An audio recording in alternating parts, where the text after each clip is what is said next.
Hello, everybody. Hey, what's up, Jordan? Hey, Grant. How's it going? It's all right, man. How are you today?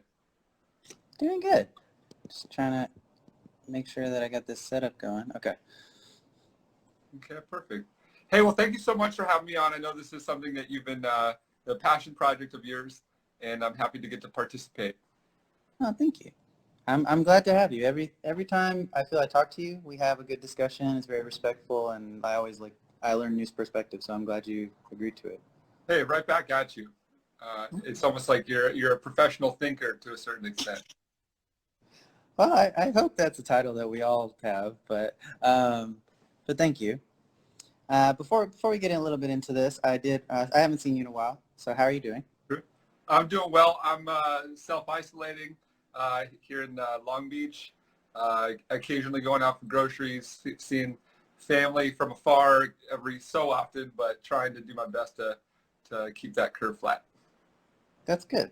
I think that's very important, and it cannot seem important even though there's facts floating out. There's also other facts floating out, and so there's this whole stew of ideas, and if you're not kind of educated in the field, it may be hard to figure out what is the thing to listen to. So I think it's good that you're isolated. Thank you. And I take it you are as well for the most part? Yeah, I am an essential worker. I'm not a medical worker, but I work in aerospace, and essential. So I still show up to work, but other than that, I go to shopping once a week for food, and that's Yeah. basically it. Yeah. Hey, so maybe you could do like a little intro on sort of like the history of the PACT, you know, organization, because I'm still somewhat new to it myself, actually, even though I've like known you and that you're doing this. So I would love just the quick download on the intention for your conversations. Okay, that's funny. You said download, and then this whole thing came about because of an organization called Intention. So your word choice is very good today. But PACT is an acronym that means philosophy and critical thinking. And this came about because a good friend of mine, Brian, he runs with another friend of mine, Will. They are poets that run a venue called Intention, and it's kind of like an open mic, but it's more with like curated artists, so they know who's coming before. And Brian, he really wanted to give a platform for the community to teach what they're good at. And so he started having these classes, and he asked me if I wanted to teach a class, and I did. And I teach a class on philosophy or a workshop. There's other classes on like DJing and creative writing and hand lettering and things like that. But I started PACT as a workshop to discuss philosophical ideas and kind of bounce ideas off each other, create a space which I call a safe space, where often I feel in safe spaces that term is kind of catchy because, or not catchy, but like tenuous, because I feel like a lot of safe spaces are only safe if you agree with the methodology of that space. Mm-hmm. But I want to create spaces where whatever you think, as long as you're being respectful, bring your thoughts and let's work through them. Let's talk about them. All right.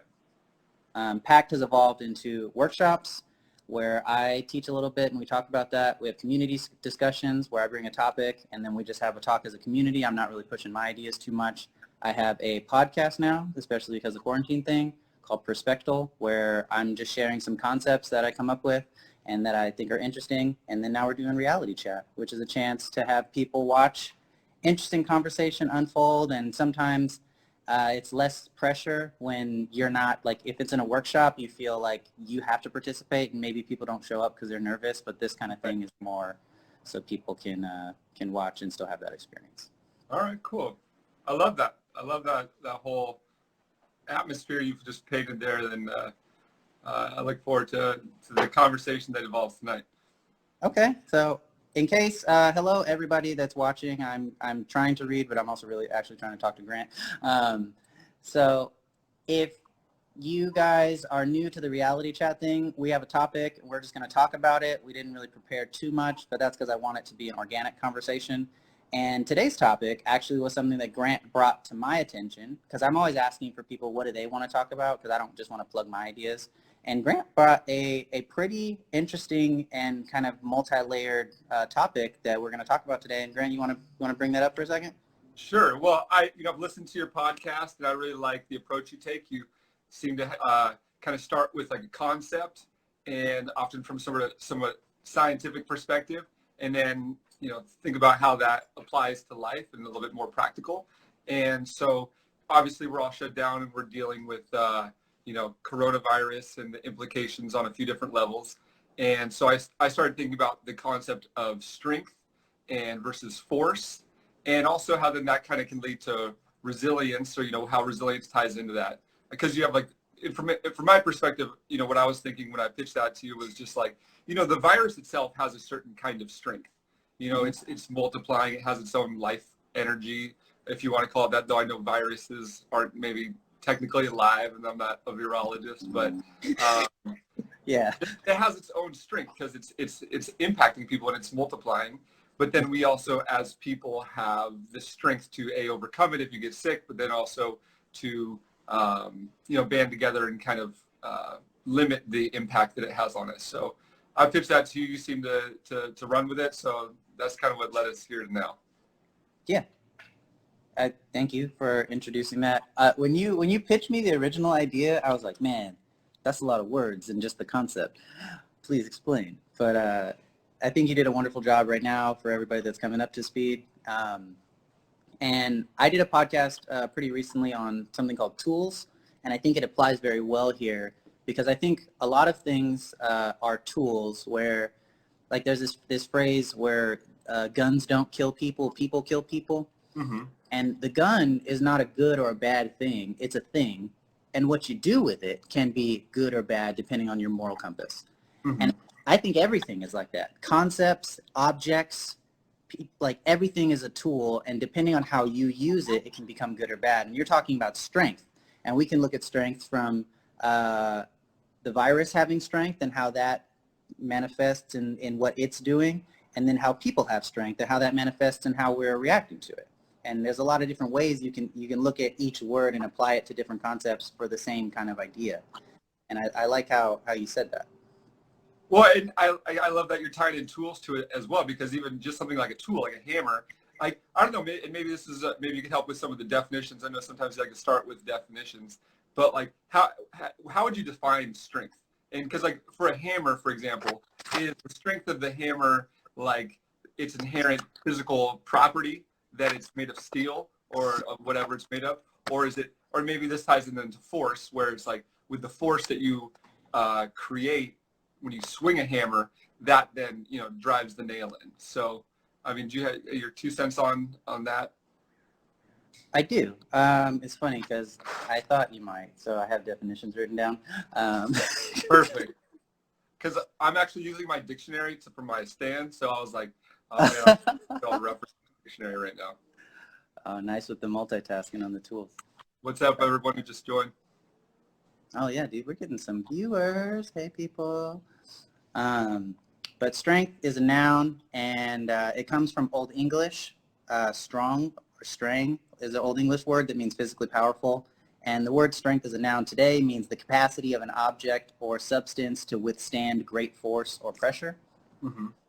And even in that, I feel like you can be very creative with the verbiage, where a hammer, it can be strong because when you hit something with it, it doesn't break.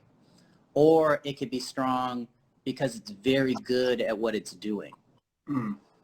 Like I can be a strong advocate for somebody, and that's because I'm good at advocating. Mm-hmm. And I think it has strength in multiple ways, where like in terms of coronavirus, it may be a strong virus because it's good at spreading and persisting. And it's also a strong virus because once you get it, it's pretty good at killing you. I would say, though, that there's a certain weakness to it as well, because I also have heard that it's quite, when you like use Clorox, like bleach, alcohol, like that's it's weak to a certain extent as well, because you can kill it very easily on surfaces. You can wipe things down, you can, so I just wanted to complicate the strength definition of the virus itself, because it has its own weaknesses too, Okay. Yeah, no, I get that. And you're right. coincidentally, the cure for cancer is also bleach. Uh, Just straight lining that, yeah. but there's that. And then there's another word in here, force. And force is the strength of something to move or to move other things. And so it's kind of built on the word strength, but I like how you put those words together in the original topic of the question you asked, where you can be strong, like you can be the biggest bodybuilder in the world, but if you're not lifting, does it matter? If you're not using that strength for anything, does it matter? And so there's being strong, but then there's using your strength. And that's what I think the force comes into play. And that's where it becomes like, oh, this is a problem now. And I think actually that also then leads into resilience, because to a certain extent, resilience, to me at least, is an application of strength. And maybe, force is, how that is the mechanism by which it occurs. You call it resilience when you're, maybe we're marrying words together here, but like to me, and also when I was thinking about this as well, I felt like there's somewhat of like an offensive strength and a defensive strength, and they're two halves of the same pie, or two sides of the same coin kind of thing. Yeah, this is reminding me of Newton's third law, which is for every action, there's an equal and opposite reaction. To where I feel like I have a hammer and I hit a nail. The nail either fights back against the hammer or moves out of the way. It has a reaction.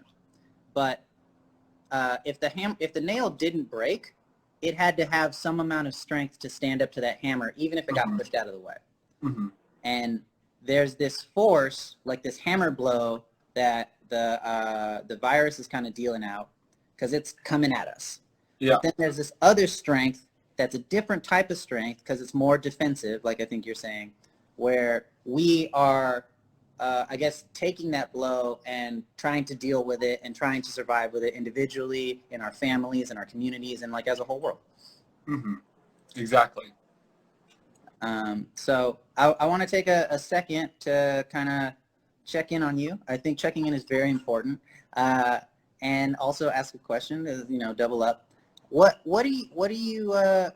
are you handling this pandemic on an individual level, and how is its force like coming into your life and having an effect, and how are you battling with that or dealing with that?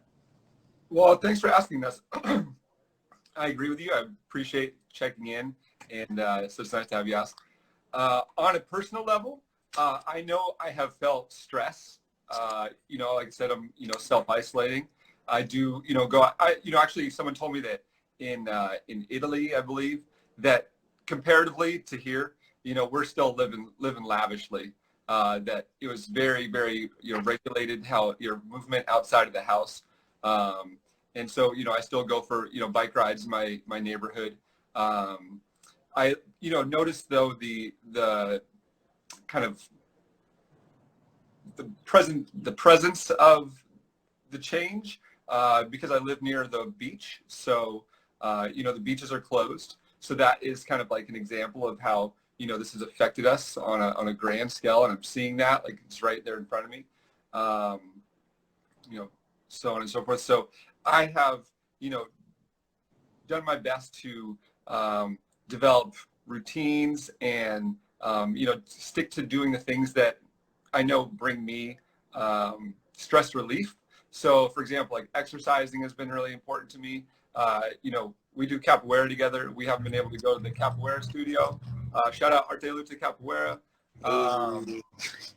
But so I've still been trying to maintain physical exercise, because that's physical release is very important for stress relief for me.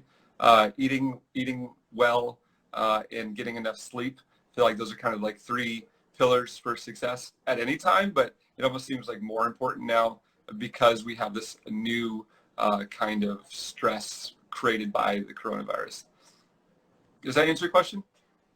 Yeah, I'm just asking how you're doing, man. Yeah, can I flip back on you? I'd love to get a quick update as well. Yeah. Well, I said I'm an essential worker, so I still physically. Oh, Yeah. Cheers. So I'm an essential worker, so I still show up to work. I make parts for like airplanes and defense vehicles and stuff like that in manufacturing. So I'm physically showing up to help build parts. I'm like an engineer.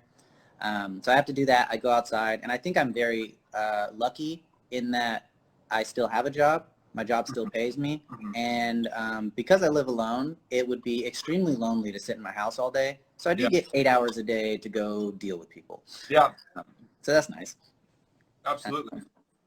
Other than that, not exercising has been a big thing. I'm like a big exerciser. I know you are, yeah.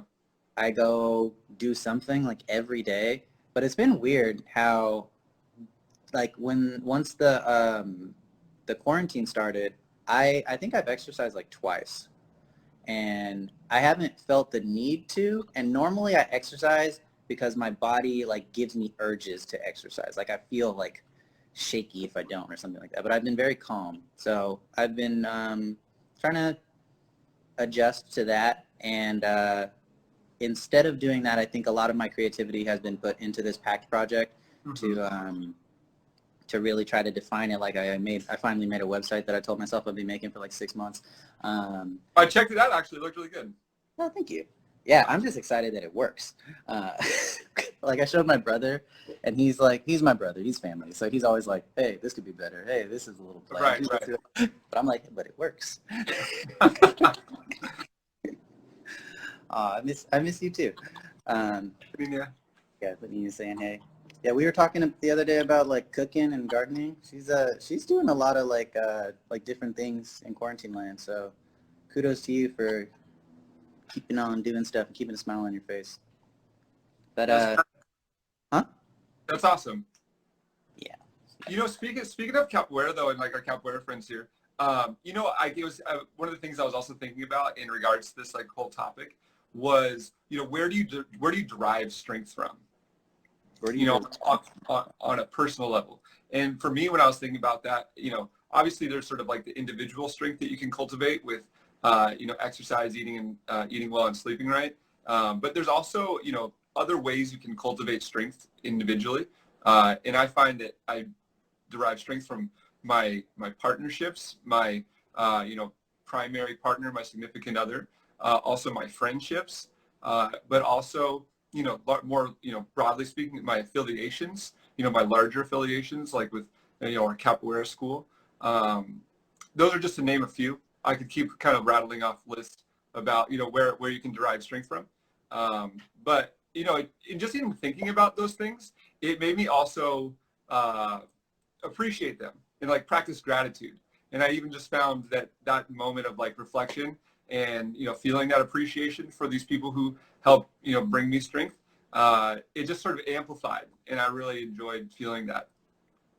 Yeah, I think I can resonate with that. I just want to say real quick to all the people who don't know, capoeira is a type of martial art that both me and Grant practice, in case you're like, what is he talking about?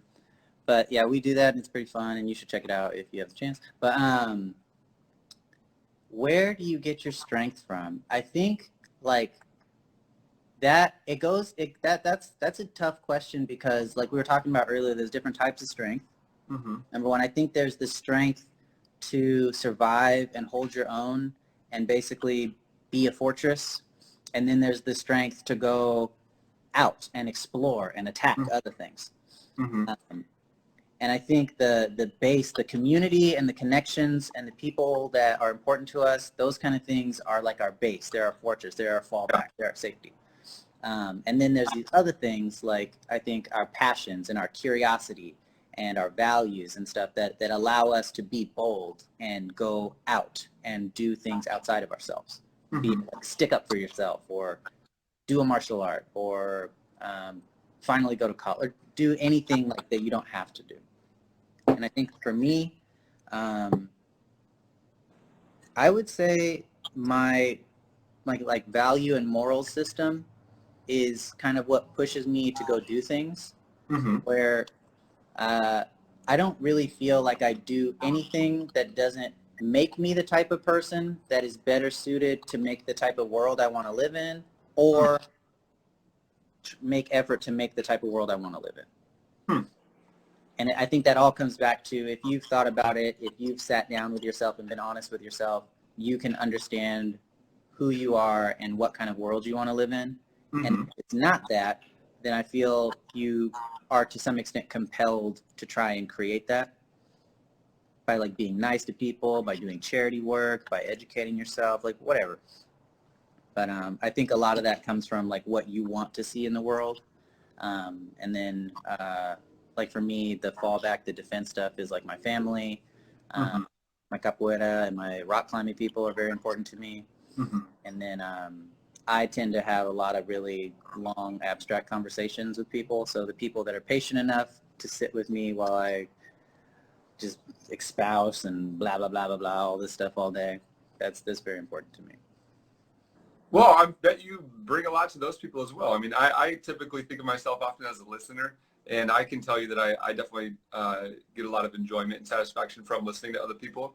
And also to everyone listening, thank you for listening. If you also have questions or comments, I'm pretty sure that they're welcome.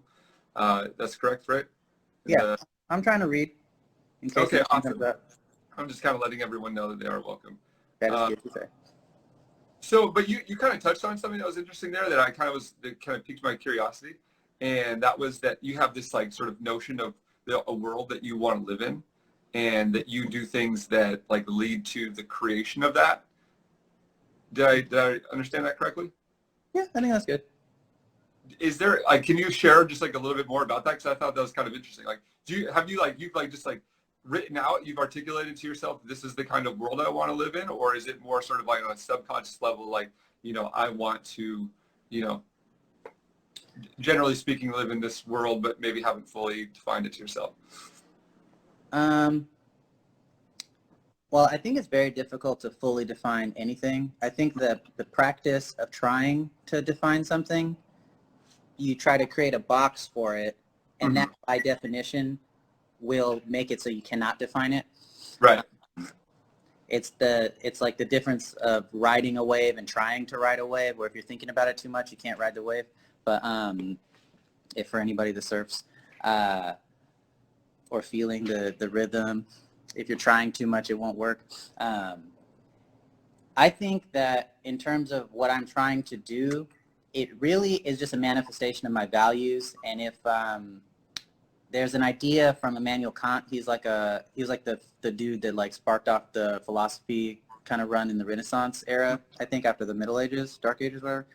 And it's called a categorical imperative, where this is one way to look at it. There's other ways to look at it.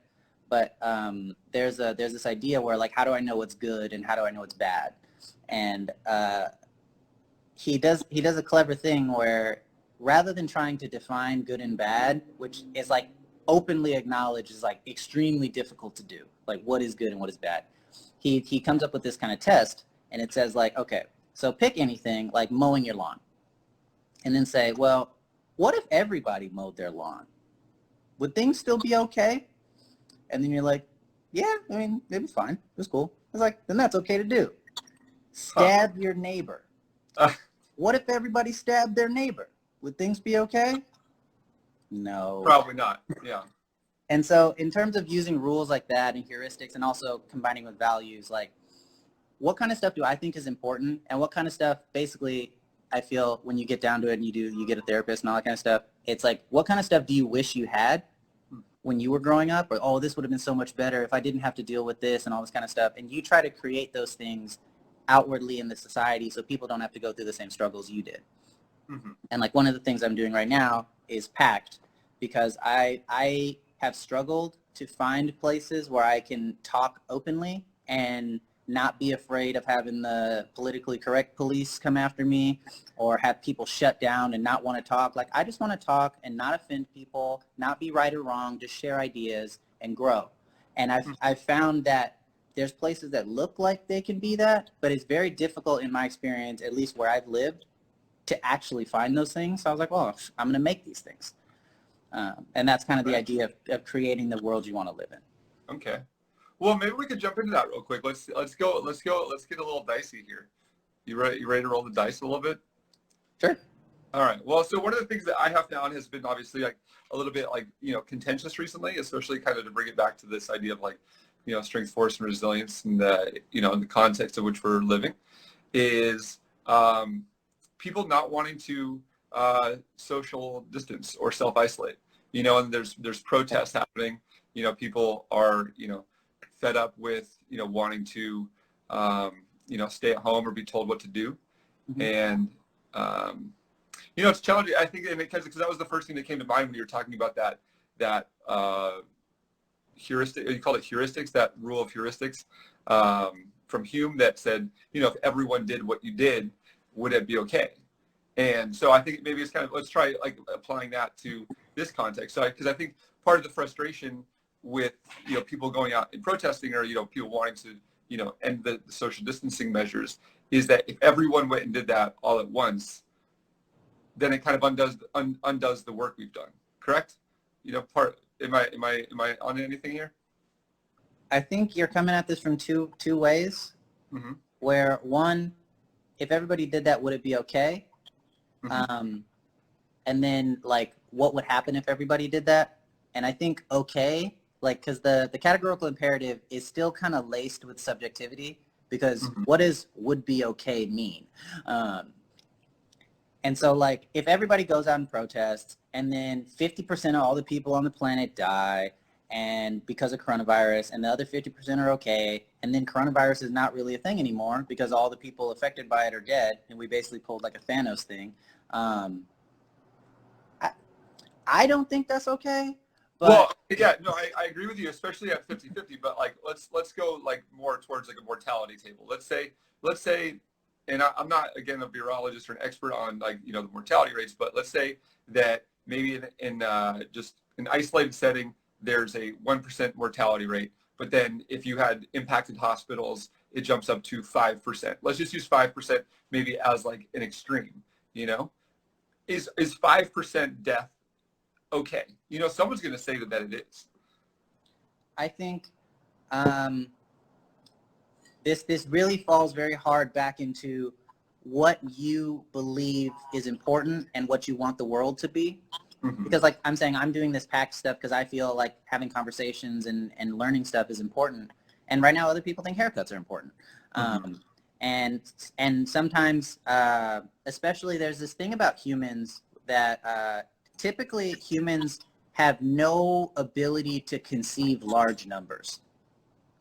And like, if you think about your wealth next to the wealth of Jeff Bezos, there was this thing my friend posted where it was like an infographic, and it's like your wealth is like one brick of the Empire State Building, and Jeff Bezos' wealth is like the entire Empire State Building. Right, it's right. hard to imagine the impact of these things, but it's very easy to imagine the impact of me not getting a haircut. And so sometimes the mind kind of just ignores things because it doesn't think it can solve it, or it's too much work. Mm-hmm. And I think there's a lot of things coming into play, but I would really say if it's preventable, or if there's something we can do to manage it, 5% is too much. Mm-hmm. But if we're like basically guaranteed 20% death, and then we find a way to ratchet it down to 5%, that's great. Mm-hmm. But it depends on the way we're looking at it and what the real situation is, which goes a lot into like fake news and real news, like what's really going on. Right. And that was another thing actually that initially like occurred to me in thinking about this whole topic too, is because some people there, where are you deriving your strength from? And I, maybe in the early days of the shutdown, 6 weeks ago, I think it was slightly more prevalent than it is right now. But a lot of people were talking about how 5G was causing coronavirus. I don't believe that is the case. I think that has pretty well been refuted. But then also you have people who are going out and they're burning down cell phone towers in England because they believe that that's the case. So to me, that was an example. So in my mind, I was calling it like false strength. That they've convinced themselves of a narrative that they believe is true, and they believe they have to act on it. And so then they're taking action to protect themselves and flex their strength. I'm interested that you used the word false strength, or the term, sorry. Yeah. I I would argue that that's real strength because it has a real effect that's powerful, where false strength is like, I haven't worked out in like 2 months, and when I go back to the rock climbing gym and I try to climb at my regular level, I think I can climb this high, and I know I'm going to get shut down and I'll be like, oh, I'm not that strong. That's false strength to me. Like, you try to lift it, but you can't. But I think what you're talking about is kind of like in Star Wars, where Anakin kind of took a bad path, but he thought he was right the whole time. And then there's that fight at the end where he's like, I'm saving the galaxy. And then Obi-Wan is like, you're so confused. And like it's hard to say like you're wrong and you're evil because you're doing the wrong thing from my perspective. But I can see from your perspective, you think you're right and you're doing a good thing. And if honestly, I think coronavirus is bad and it's killing people, and I think 5G is causing it, like, let's go burn down some towers. Like, that makes a lot of sense to me. Yeah. If I believe those things are true. Yeah. But again, like, I don't pretend to have the answers here. I feel frustrated though, at times when you see something that you believe to not be the case. And I think maybe this is probably also from that other perspective, from the person who believes that 5G is causing, coronavirus. They're probably frustrated that more people don't think that that's the case as well. So they feel like they have to take action. Anyway, maybe we could, I don't know, man. I just, it's a tough one to a certain extent. The notion of false strength, though, I think is really interesting because you convince yourself of something that you think is true, but then it's not. Like, so how do you get to truth? And you're in pursuit of truth. I see this as something maybe that you are, headed towards. So to a person that is like maybe confused, what is like a litmus test for truth in your perspective? I think there are different things you can do to kind of try and get a compass to kind of point you towards truth. It's very hard to obtain actual truth. That's very difficult. I would say it's pretty much impossible, but you can like asymptotically approach truth, but never get there, but you get closer and closer and closer. And I think like some of the really obvious things are like, if it's a fact, it's like a matter of facts, and then for some reason you're emotional, you probably have some element of not truth in there. Or you get defensive over something. If you do not know the other side's information, you probably are not really in pursuit of truth. And this one is very hard. I struggle with this sometimes, even though I'm aware of it. I'm aware of it sometimes and I still struggle with it. If you like what you were hearing and it becomes more true because you like it. Or it becomes not true because you don't like it. These are kind of some things that you can, if you can kind of litmus test yourself to see if it's true. Like for the 5G thing, for me, I would say it's pretty easy to, away from the 5G thing, do a search for credible sources and then ask those credible sources what they think, and then kind of like statistically amass some data. If you're going to go burn down towers, I would say, spend a half an hour on Google first. But if you just read one article or one person says something, that's like when you're at the cocktail party and somebody says, oh, I just invested in this and it's blah, blah, blah, Bitcoin or whatever. And then you're like, oh yeah, let me invest all this money in Bitcoin. Like, right. Like that's not the pursuit of truth at all. That's emotions, and that's like, no. So that's kind of. Well, we've covered a few things already. Hello to the new people that have joined us. Looks like Varal's here. Got a couple of people. Hello. But yeah, we talked a little bit about how the quarantine and the virus is affecting us. Hopefully the virus has not directly affected anybody that you know or anybody that's watching. If so, my thoughts and prayers go out to those people as well as all the other people. Of course. But have you noticed anything about like the way your community operates, or maybe the way your work operates, or the world, and how we are acting differently, or maybe preparing to start living in a new way because of what's going on? Well, absolutely. I mean, one of the ways that has really I'm living at the moment is, working from home when I previously hadn't. And I just was reading today that, a lot of people have been forced to start working from home. And to me, that's a sign that is a type of strength. To me, it's like adaptability. And I see adaptability as a kind of strength. When our capoeira teachers have done a great job adapting to being able to teach classes online. Obviously we can't get together, but how do we pivot, and then how do we still make it work? And I think that everyone is doing that, or not everyone, but a lot of people are doing that, where we're working from home now, and we're making that work for the most part. And just on my personal level, it has also been very difficult, and it's actually kind of like made me develop new kinds of muscles, like new muscles in a way, where having these kinds of phone calls, or I've been doing a lot of Zoom calls with our just our team and our clients, and that has taken a new skill set to a certain extent, even though the message you're delivering is still the same, and so on and so forth. Okay. I think we got a comment that's more than 2 words. What tactics conversationally and mentally have you used to deal with the stress of talking with friends, and particularly family, who believe COVID is fake news? I haven't run into that because everybody that I know believes in COVID as being real. But I have talked to some of my friends. One of the interesting things about, it's like a phenomenon in my life where in regular times, like I send letters to people, or I call people to see how they're doing and make them feel like I care about them, because I do. And sometimes when I call people in regular times, they're like, hello, do you need something? Are you hurt? And I'm like, no, I just want to talk. And they're like, oh, okay, you want to talk? Okay, let's talk. But now when I call, it's like, hey, what's up? Let's talk. And it's like having a good conversation. And some of the conversations I've had have involved the struggle that some people go through trying to convince their family members that, or their friends or whatever, that this is real and you should care about it. Mm-hmm.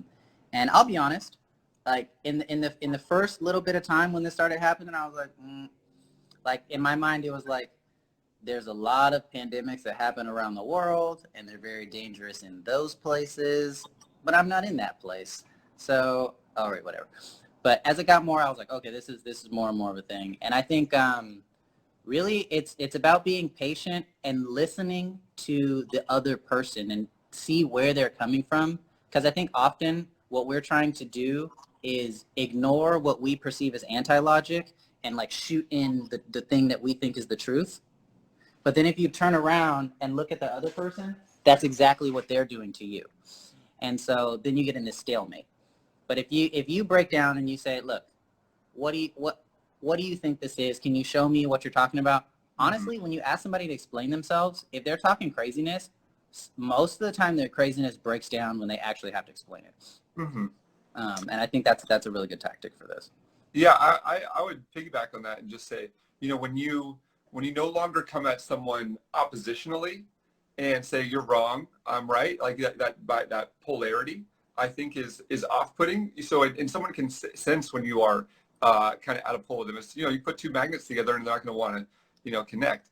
And just shifting, and like even just like physically, if you're maybe we're not standing too close to each other these days, but if you were able to instead, like just being diametrically opposed like this, saying like, let's look at this together, like we'll paint this out for me, and then you're sort of more on the same side of the table. I think people let their guard down a little bit to then talk about it.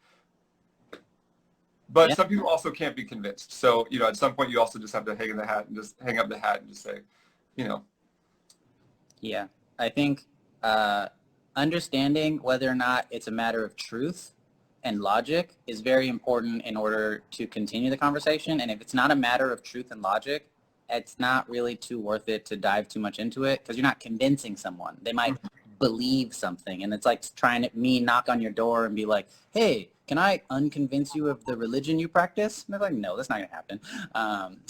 So good luck. Yeah, pick your battles with that. And then Monica, she asked an interesting question. Which is the lesser of 2 evils, unemployment or COVID deaths? And I'm assuming, Monica, you're talking about like on a large scale, in terms of like, is it better to not go to work, or is it better to go to work and risk your life? And this is really interesting, Grant, because I had a community discussion about this exact topic on Saturday, I put the wrong link in most of the advertisements, so almost nobody showed up. But I did have a really good conversation with one person, and we were talking about this because for people that are freelancers, it can be very difficult to survive in these times. And it kind of brings up this question of like, if I'm a hairdresser and I need to dress hair in order to get food so I can live, should I be like, okay, we're on lockdown, let me stay inside and make no money and slowly starve and be kicked out of my house and stuff like that? Or should I risk my health and the health of my clients in order to do the service that I normally do so that I can eat food? And I think, Monica, that question, the answer, I think, changes depending on who you are. I don't think people should be forced to choose between risking their lives and making enough money to like sustain their basic needs. Yeah. But I think that choice does change for people depending on where they are financially. And on a global scale, I think when you ask us, almost everybody will be like, people shouldn't die, you should stay home, and they're going to say the PC thing. But that's very different than how people are going to act when they're actually faced with that choice. And I don't think a lot of people would answer that honestly, and not because they're liars, but because they don't have to actually think about that. And so why would they? Mm-hmm. Yeah, I would also add in too is that, at a certain point when job loss becomes so significant, you're also going to have, delayed, a higher death rate that's just delayed, because you're going to have, people going hungry. You already have like food shortages, and you already have people who are undernourished. So in some way, the economy set up as it is currently is important for maintaining life as well. And I think that is definitely part of the calculation. You're really trying to walk that tightrope between, preventing unnecessary death from COVID, and then also preventing suffering from, prolonged economic downturns. Yeah, that I think is a much harder sell than is COVID real. Because I did have some talks with my family members about the economic impacts of the pandemic and why that is a major concern, because it's like a silent killer. It's kind of like COVID is kind of like breaking your leg, and then the economy is kind of like a mental health disorder where you can't see it, but it's still like it's a very real thing that you need to worry about. Because if we break the economy, whatever that means, and it takes a minute for it to come back online, a lot of people could just die because they don't have supplies, not because they're sick, or because this farm went out of business or something. The farm is not producing food, so now the grocery store can't buy food, and now we can't buy food from the grocery store, and then the restaurants can't buy. And there could be a famine just because some farms went out of business or something like that.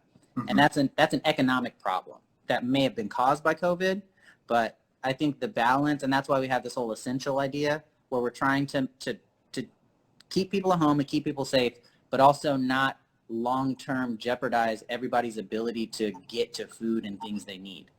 Yeah.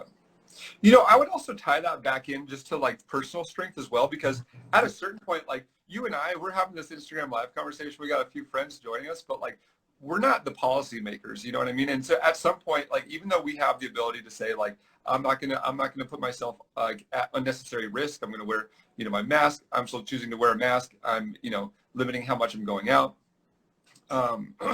Because you also have to, do what is ultimately best for yourself and find strength for yourself and for your family. And that notion of resilience, I think, is to remember that like, you're going to get through this, and you just have to be determined to do that, and when we get into that larger issue of, on a global level, what makes the most sense.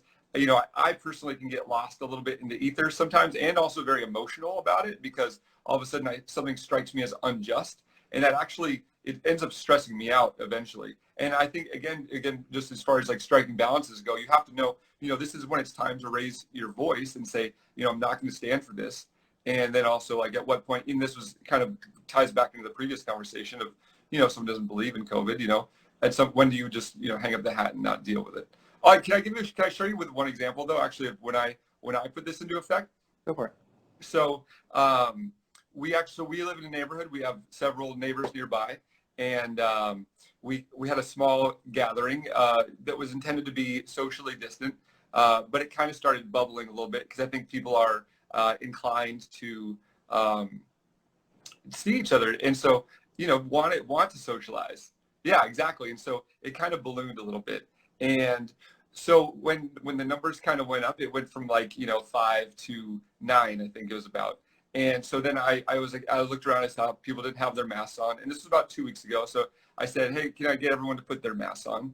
And so everyone pulled out their masks, and 2 people didn't have masks, and so I asked them to leave. I said, you know what? I'm sorry, but I think I'm just gonna have to ask you guys to leave.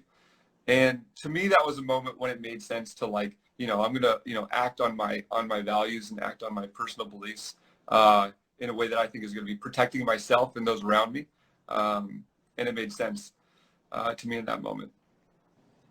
Yeah, I think the desires of different people are various. They everybody has different desires, different beliefs, different motives, and I'm not saying one is good or bad, but I think in the example that you gave, sometimes it can be hard to be the initiative driver or the person who has that gets up and does the thing, even though maybe everybody's thinking about it, or it's something that's obvious.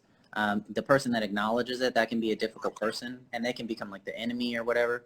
But like I was saying before, in terms of me trying to create a utopia or whatever, which that's a theoretical idea. I'm not really trying to create a utopia. If you have very strong, the person with the strongest values and morals that are pointed towards the action that everybody on it is everybody's mind, I think that's the person that actually drives the action. And in terms of good leadership or people doing the right thing, I think people are driven to act based on how much strength they have. The force that they have is very proportional to the strength they have. And in terms of acting outward and doing things, I think that has a lot to do with your values and your morals and how much you've thought about things. Mm-hmm. If you've done that and done this work and it's solid inside you, you have that solid foundation, then you're yo, guys. And you're not oh, what if he thinks this is, what is it? And no, you're what if we die? That's worse. So yeah, can you put a mask on? And I think that's kudos to you for saying that. I know sometimes there can be this this weird pressure, which I call peer pressure, that makes it difficult to start doing that. Mm-hmm. It's good that you did that, so that's cool. Felt like a victory, a small victory in that moment.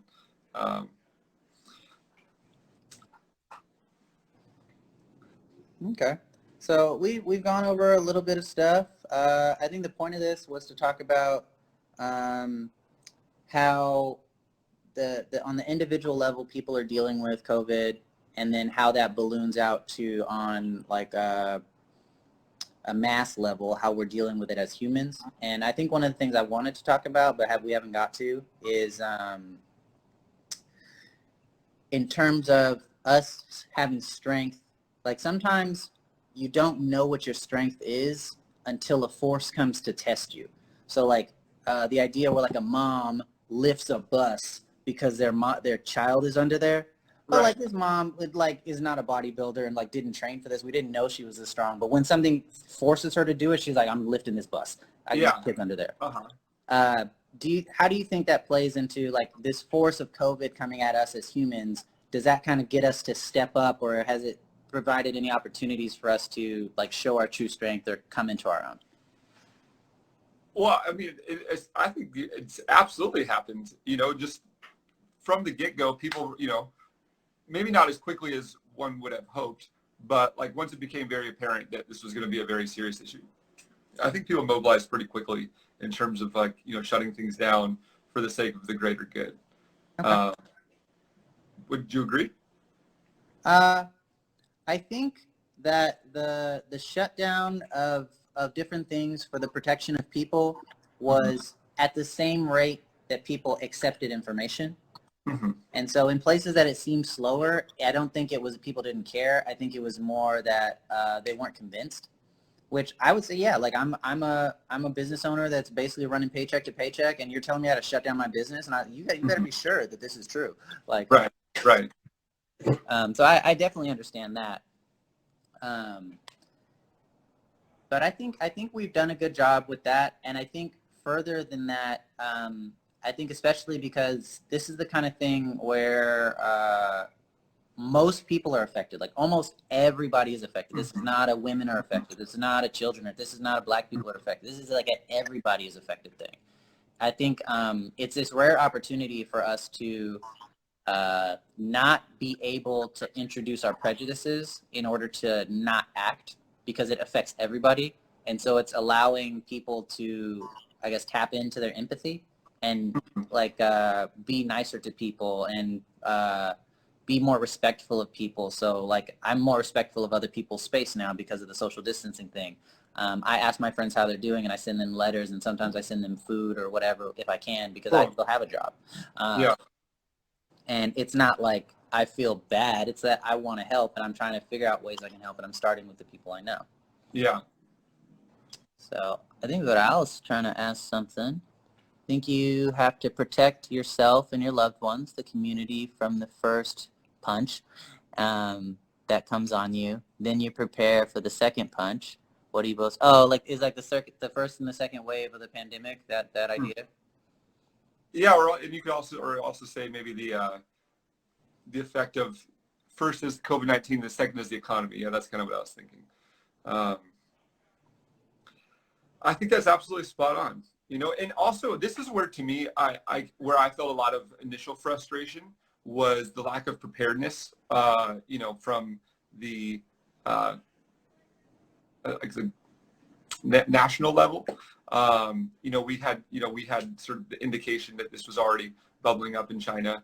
And then, the rollout of testing was kind of paltry. And, I felt like there was time wasted. I mean, I think a lot of people feel that way. Other people might disagree. But you definitely have to protect yourself first from a health perspective, but then also, financially. And again, the financial piece, again, it gets into, social protections that I think that, we have had some, step in from the government that has obviously been helpful in a lot of ways, but hasn't been perfect by any stretch of the measure. But also like there has been a lack of, the financial instability of the majority of Americans has in advance of all this was so precarious that a rupture like this to the economy is, catastrophic potentially for a lot of people. And so again, that gets more into the preparedness. It's like, it's almost too late at this point. We're thinking ahead to the next one. What can we do, to brace ourselves ahead of time? But yeah, just to conclude, Viral, I think that you're right. You do have to protect yourself and your loved ones and your family from the health side of things, and then think about the economics secondarily.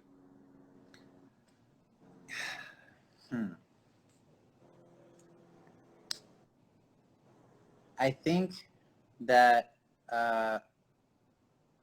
in terms of what is a concern to you, I would say the thing that is most at risk for contributing to catastrophe in your life is what you would typically worry about. And sometimes it is the economy over COVID. Like if you were barely scratching before this and then you had to shut your business down, that might be a way bigger concern to you. Yeah. But that's like person to person. But I do think that if you're fortunate enough to be in a place, because I think like we had a little bit of a talk of this one day at Capoeira where I made a comment about like some places are not conducive for thinking. And so sometimes you can be in an environment that's so chaotic that you can't think straight. Mm-hmm. And so you end up making decisions that you wouldn't normally make if you were calm and collected. If you put a person in that kind of environment long enough or that's intense enough, they may not always be able to take care of things that are their highest priority, even though like maybe their family is their highest priority, but their mind has been so like exhausted and by all these things that they think they need to pay the rent, because maybe to them that's taken care of. There's all these things that happen, but right. I don't think there's really any definite answers that are the same for anybody in this situation. But I do think that one of the things that it does do is it gives us an opportunity, it kind of forces the opportunity on us to evaluate what's important to us and who's important to us, and then go and try and take care of those people and those priorities. And I think that does a lot to help us kind of clear the chaos, because we have some order to help us, because we've got priorities. Mm-hmm. So yeah. I would just to tie that back into the kind of the larger theme, like the notion of strength. Again, I think that when it comes down to it, I kind of brought in, what is the role of government supposed to play in a healthy society? And I think you could, slice that one up a lot of different ways. But on the personal level, what you do have the ability to foster is your own personal strength, your own personal resilience. And I just really appreciated the opportunity to engage in this topic, because it reminded me of how much there is that does benefit me on that personal level, my own personal power. I find that from thinking about capoeira, I think about, what led to capoeira is, the enslaved people of Brazil, practicing their own personal resilience and maintaining a connection to their heritage and their roots. And to me, that is like one of the most quintessential examples of what resilience is that you literally have an enslaved people who were able to, maintain a sense of integrity and personal strength and connection to their heritage in the face of literal bondage. You know what I mean? So it's just people are upset that we can't go to the beach. I get it. It's frustrating, but in comparison, it's nothing. And so remembering that people have overcome a lot worse, and even compared to the pandemic itself, this is obviously a challenge, and economically it's a challenge. It's scary. It's a challenge. But when you put things in perspective, humans have overcome a lot more previously, and that gives me strength, remembering that, so I don't know, I'm kind of getting long-winded, but just staying in touch with that it's really has been essential, to go through this whole process. Yeah, that's an excellent point that you made about the history of capoeira, where it was built out of bondage. And we only have a little bit of time left, so I wanted to share this idea that I have, where what is a luxury that you're used to? And the answer to that is it's a necessity. And I think we get used to a lot of things, and we think they're normal, and we kind of hurt when we don't have them. But they're not really essential to our life. They're just essential to our perception of our life. And sometimes struggle can really clarify what we need and what is really important to us. And I think ultimately this is a good opportunity to do that. And hopefully it sticks a little bit for a lot of people and for the community of people, so that we can kind of focus on what's important rather than on what's shiny. Yeah. But we have a minute left. Grant, thank you so much for coming. It's always a pleasure to talk to you and share ideas with you. Thank you, everybody, for watching. I hope you had a good talk. I had a good talk. Absolutely. Jordan, thank you for having me, man. I really love this platform you're building. I think you're onto something here, and it's cool just to get to engage with you like this. So thank you for the invitation. Okay, cool. Yeah, I'm glad that this was able to happen. So this has been Reality Chat on strength versus force and resilience in the midst of COVID-19. This happens every week with a different person and a different topic, and it's part of Philosophy and Critical Thinking, or PACT, as I like to call it. And if you want some more information on the events we have online workshops, we have online community discussions, and we have these reality chats, also a podcast. You can go to jordantremaine.com, which is in my Instagram bio, and all the information is there in the events page and stuff. But thank you, guys. Talk to you later.